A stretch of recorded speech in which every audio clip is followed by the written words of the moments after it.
Hello guys, welcome to my channel Gyanshree. So guys, आज के इस वीडियो में हम डिस्कस करेंगे कि अगर आपने यूजीसी नेट एग्जाम पास कर लिया है या आपका जेआरएफ हो गया है तो अब आपको क्या करना चाहिए। ठीक है, बहुत सारे स्टूडेंट हैं जो परेशान हो रहे होंगे कि अब तो लाइफ का जो टारगेट है वो पूरा हो गया है, तो अब क्या करें, अब तो लग रहा है कि सारी चीजों अचीव कर ली, अब करने के लिए कुछ नहीं बचा है। ठीक है, so after UGC net exam पास करने के बाद, जेआरएफ पास करने के बाद स्टूडेंट को क्या करना चाहिए।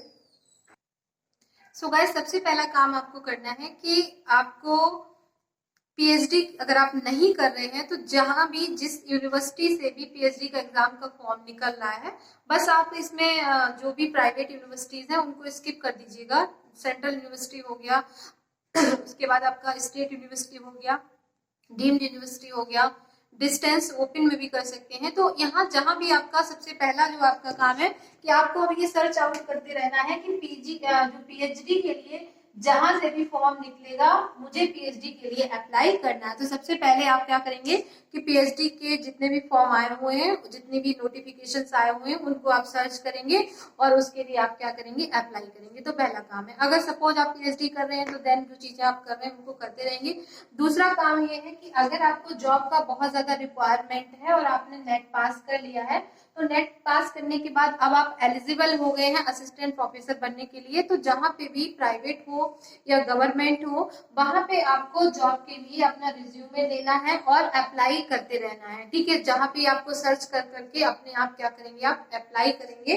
अप्लाई करने से क्या होगा कि अगर वैकेंसी होगी तो वो लोग आपको बुला लेंगे। ठीक है, अभी आप बहुत सारे ऑनलाइन पोर्टल हैं, ऑनलाइन भी आप पढ़ा सकते हैं। सो बहुत सारे यहाँ पे ऑप्शन है कि टीचिंग का आपके पास एक ऑप्शन यहाँ पे ओपन हो गया है कि आप टीचिंग कर सकते हैं। सो पीएचडी एंड टीचिंग।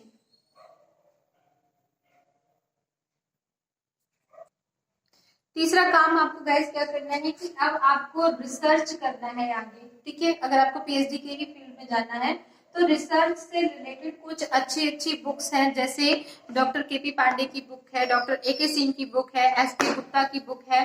ठीक है, और आपको जो भी बुक्स अच्छी लगती है रिसर्च के लिए, ठीक है, जैसे कपिल का हो गया, पारसनाथ का हो गया। सो गाइज, रिसर्च के लिए जो अच्छी अच्छी बुक्स है, ठीक है, आप कोई भी बुक को पढ़ सकते हैं।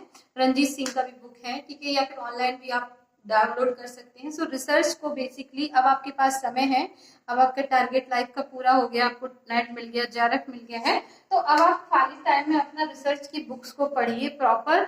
और अपना दिमाग में अगर आपको पीएचडी करना है तो रिसर्च प्रपोजल के लिए अपना टॉपिक सोचिए, एरिया डिसाइड करिए। एरिया का इन द सेंस आप किस सब्जेक्ट में, किस एरिया में जाके रिसर्च करना चाहते हैं। Economics of education, inclusive education, technology में करना चाहते हैं, आईसीटी में करना चाहते हैं। ठीक है, आप किस फील्ड में करना चाहते हैं, तो वो अपना एरिया ऑफ रिसर्च डिसाइड करें और टॉपिक को चूज करें, ऑब्जेक्टिव बनाएं। ठीक है, इसके साथ साथ उससे रिलेटेड थीसिस को पढ़ें। ठीक है, शोध गंगा पे जाएं, गूगल स्कॉलर पे जाएं। ठीक है, यहाँ पे जाके अपने टॉपिक्स के बारे में सर्च करें। पहले सबसे पहले अपना एरिया डिसाइड कर लीजिए।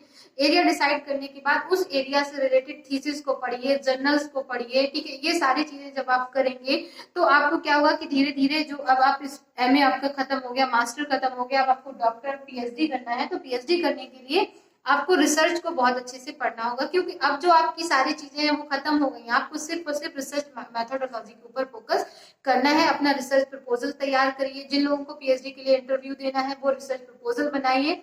रिसर्च प्रपोजल जो आपने एमएड किया है, एमए किया है, जो आपने डिजर्टेशन बनाया था, उसकी हेल्प से आप अपना रिसर्च प्रपोजल तैयार करेंगे। और ये सारे काम आप करना शुरू कर दीजिएगा। और इसी के साथ गाइज बहुत सारी आपको शुभकामनाएं हैं। ठीक है, आपको जल्दी से असिस्टेंट प्रोफेसर भी बन जाए, आपको जॉब भी मिल जाए। सो ये सारी चीजें करेंगी तो धीरे धीरे आप लोग सही जगह पे पहुंच जाएंगे। सो आपका एक टारगेट पूरा हो गया, जल्दी से आपको जॉब भी मिल जाए, आपका पीएचडी में एनरोल हो जाए। सो यही सारी चीजें हैं जो आपको करनी है। और इसी के साथ thank you so much and wish you all the best. अगर आप मेरे चैनल पे न्यू हैं तो प्लीज लाइक शेयर सब्सक्राइब जरूर करें and thank you so much.